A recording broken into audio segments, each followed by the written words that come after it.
arroz caldo. Mag-isa muna po tayo ng sibuyas, luya at bawang. Konting halo at isabay na po natin ang manok. Gumamit po nga pala ako ng boneless chicken thigh dito. Maglagay na po tayo ng tubig para na rin po tayong gumawa ng tinola. Parehong-pareho sa ricado. Takpan po natin at pakuluan at halu-haluin na rin po natin. Maglagay na po tayo ng patis. Nasa inyo na po, tansya-tansya na lang. At chicken nor, pangpasarap. Titikman natin para sigurado na tama-tama ang timpla. Last but not least, ang bigas. Gumamit nga pala ako ng jasmine rice dito. Hindi yung kanin na malagkit. Hindi po ako nakahanap eh. Kung wala, okay na rin yung jasmine pang substitute. Mekos-mekos natin na maigi para sigurado na hindi masunog ang kanin sa ilalim. At para na rin evenly cook ang lahat ng bigas.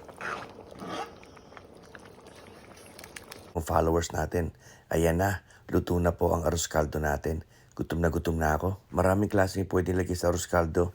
Nasa sa inyo na po kung anong gusto nyo lagay. At iba't ibang klaseng parte ng manok. Yung iba naglalagay ng bitoka, isaw, or paa ng manok. Ilagay po tayo ng toppings pampasarap. Laging ricado ang ginagamit nyo. Sabihin nyo na rin po kung taga saan kayo para mayakap ko kayo. Maraming salamat po sa pagpanonood. I really appreciate